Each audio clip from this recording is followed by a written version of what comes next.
I mean, he gets up there twisting his body around. The highs are very high and the lows can be very low. Do whatever he needs to. He gets, jiggy all over the field going down. Another former Jet. Don't. Why'd you have to bring that up?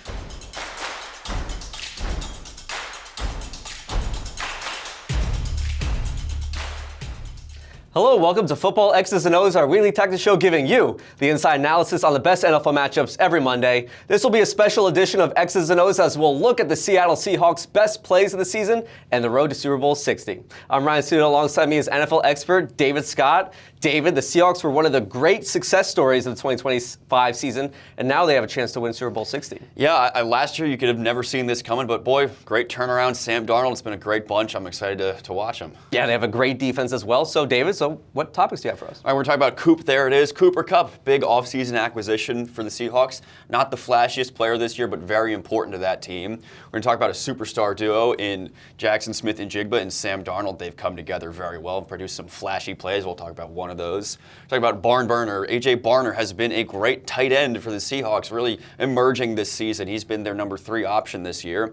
We're talking about, of course, Sam the Man, Sam Darnold. He has had a spectacular season, leading the Seahawks to the Super Bowl. We'll dive into what he's done well. And then we'll talk about, of course, the road so far. How did we get here? How did the Seahawks end up in the Super Bowl? What have they done so far this year? All right, let's get to the plays of the year. Let's go to Week 6 road matchup against the Jaguars. Seahawks up 13-6 early in the third quarter. Seattle has the football, 3rd and 3 on the opposing 12, and Darnold connects with Cooper Kupp, who records his first touchdown as a Seahawk. Yeah, this is the beginning of a new era for the Seahawks with Cooper Kupp in there. Signs a short little deal, and he's been very important to this team. Now, if you look at his numbers, they're not the flashiest. You wouldn't think he is a hugely important piece of the Seahawks, but at the same time, he brings a veteran presence. He brings playoff experience. He's a Super Bowl MVP. He's won the Triple Crown. He's done a lot of incredible things in his career with the Rams. Jumps over to the division rival this year, and he's performed very well when he's needed to. He's still got the same great hands that he's always had. He's built a pretty good connection with Sam Darnold, and he's still a great route runner, and that's what's going on here. It's more of the hands here than the route running. So what we're looking at is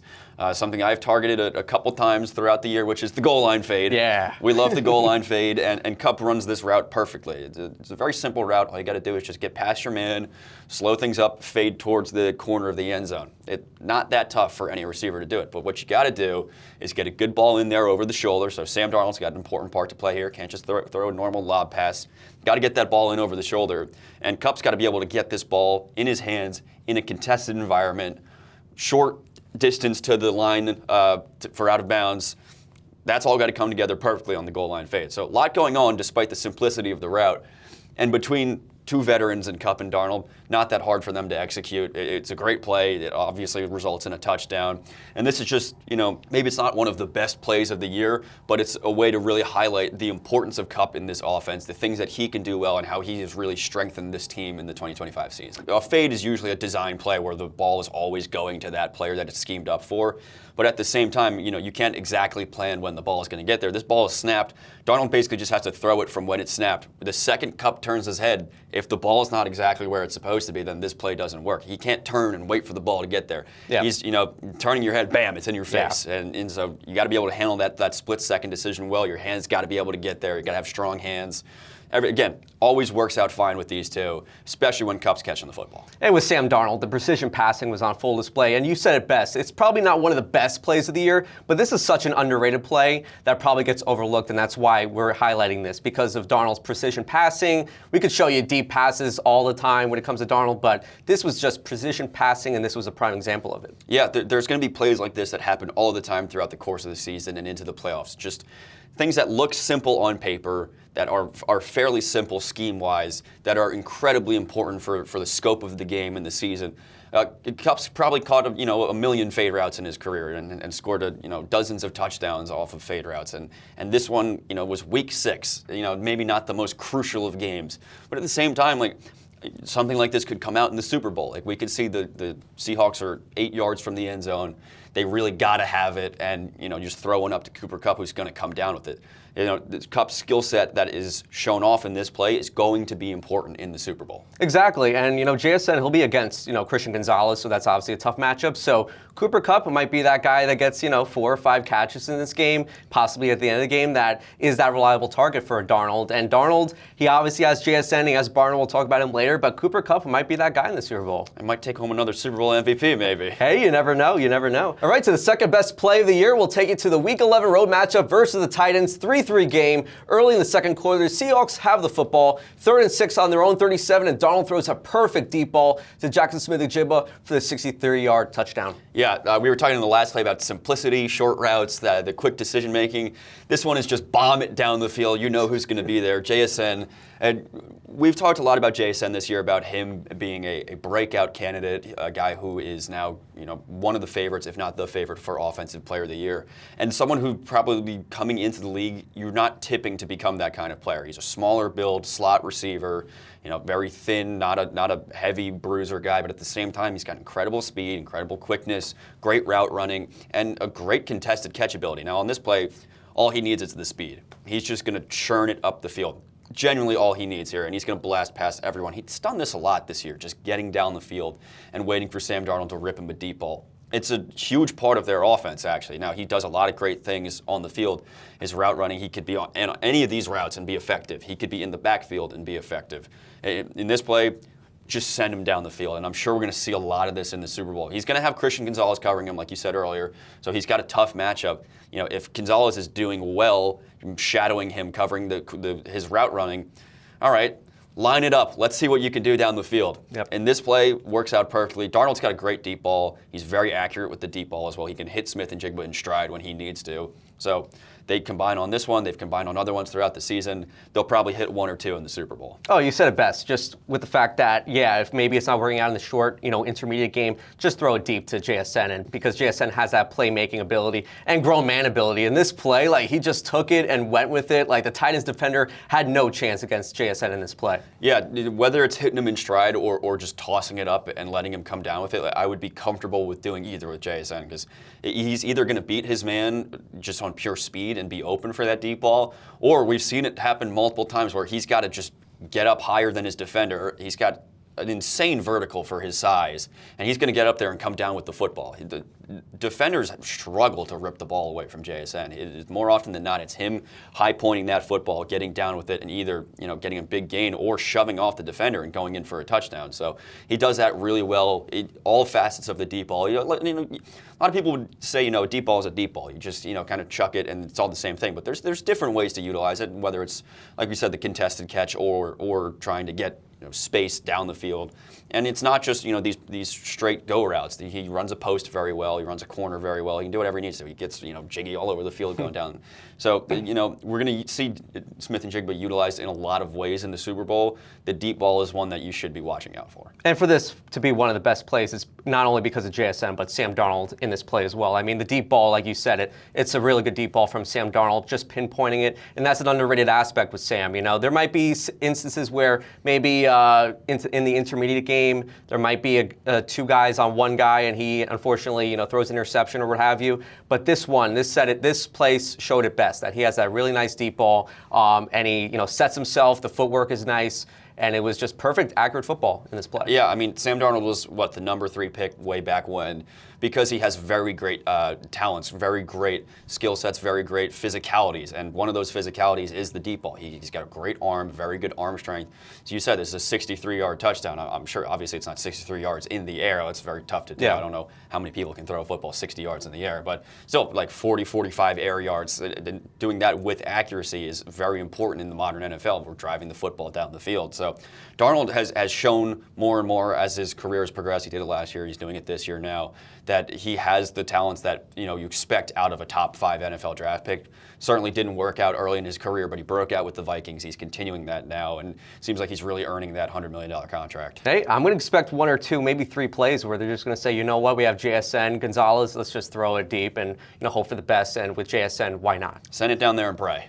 All right, so the third play of the year, and it's one of the best games of the year. The Week 16 comeback overtime win over the Rams. 30-22 Rams at the time. 6 minutes left in the fourth. Seahawks have the football. 1st and 10 on the opposing 26, and Darnold goes to his left to throw right to tight end A.J. Barner for the touchdown. Yeah, I think this is not only a candidate for the best Seahawks play of the year, but just the best play in the NFL of the year. I mean, this was so awesome in all facets of it. And Darnold rolling out of the pocket, going across the field, doing something that you're taught not to do usually, which is go to your left side, then throw it back across the field. That is a recipe for disaster.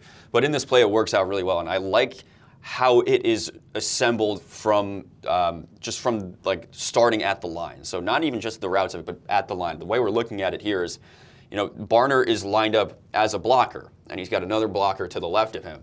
Now, you're looking at this and you're thinking, all right, either both of these guys are going to go or the outside guy is going to go. In this case, the inside guy breaks off of the line and then ends up going for, which is Barner, who ends up going for the touchdown.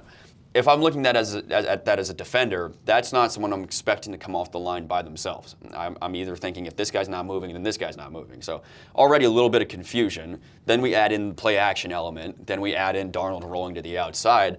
Things get a little bit lost in there. Barner ends up streaking wide open because this safety comes down to cover this route coming across the field. Things are getting crazy at this point. And then Darnold fires that back across the field up to Barner. Now, what you can't see in this kind of situation is the fact that Barner makes an incredible catch on this play. I mean, he gets up there twisting his body around. Barner's a huge dude. He's not a JSN where he's very nimble and can fly around like an acrobat. He's a tight end, but at the same time, he gets up there, corrals a pass that could have easily gone over his head for a touchdown. It's a hugely important play, not just in this game, but for the scope of the season to get the Seahawks the #1 seed. And then at this point, you got tiebreakers over the Rams and whatnot.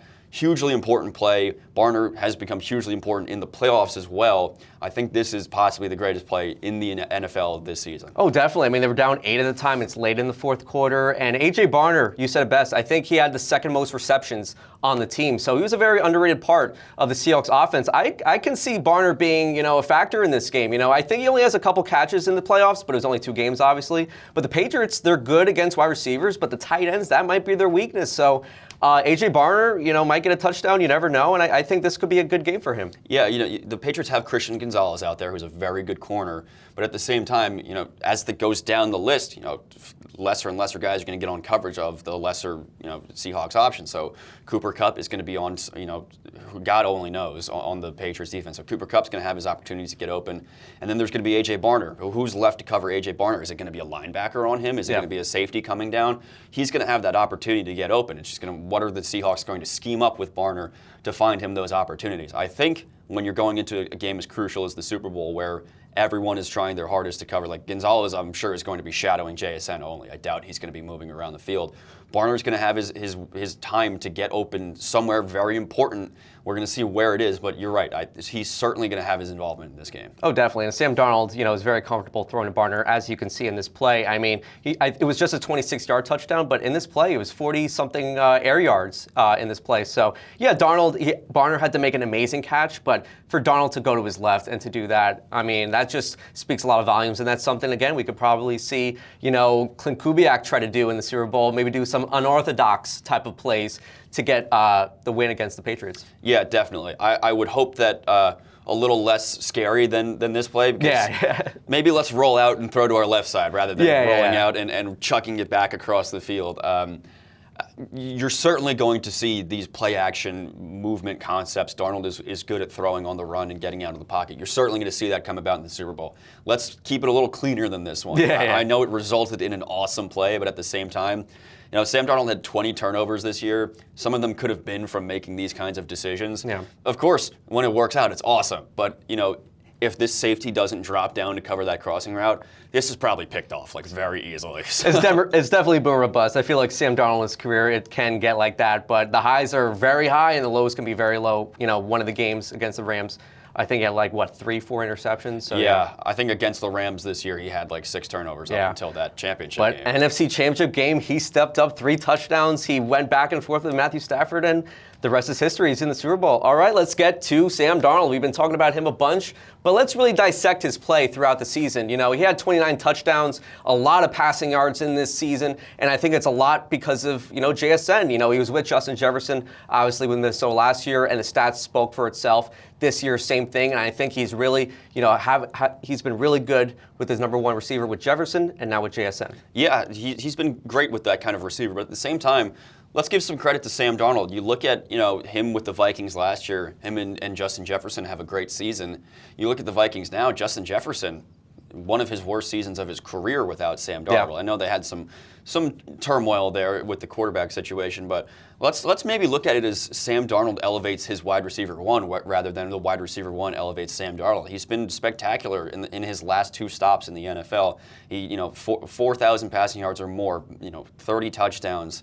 His one problem still is the turnover. Yeah. Now, 20 turnovers in the regular season, that's tough. You're going to have to watch out for that. But at the same time, super clean in the postseason. He's been what I want to say is he's been composed yet aggressive. He's been safe, but not overly cautious. He's not forcing the ball into bad situations, but he's also still chucking that thing down the field. So maybe he's just turning it up now that he's in the playoffs. But he's looking a little bit different than he did during the regular season. He was a little more willy-nilly with the football. It was still resulting in good action, like we saw in that A.J. Barner play.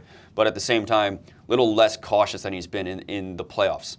It's working out for him right now, and despite being more cautious, he's still got 350 yards per game. Yeah. So hey, I'm happy with that, and he's really elevated off of a really good regular season into the playoffs. And another thing with Sam Darnold, I think we've noticed a lot with him is the poise. I think he was very poised with the Minnesota Vikings for the majority of the season. Then obviously at the end it was a little bit tough, but I think I say the offensive line had its warts, in Minnesota. So then he goes to Seattle and he's, had good moments, a lot of good moments, more good than bad. The turnovers were a bit of a little bit of a negative, but the playoffs he's been spot on. And I just think the poise in the pocket and his decision making, it's something that we saw in USC, a guy that's the reason why he was the number 3 pick. The Jets took him, and I just think for him to be comfortable in that pocket, that's the reason why you're seeing him play so well. Yeah, he really doesn't get rattled in any sort of situation. He does really well when the pressure's coming down on him, whether it's him having to get out of the pocket or him knowing he's going to take a hit but still firing off an accurate football. You're right, he's very poised. He's very comfortable in the pocket, and that's a very important quality to have as a quarterback. If you get too antsy, you're going to start throwing inaccurate balls, or you're going to bail out of clean pockets. You're going to do things that are going to really hurt the team.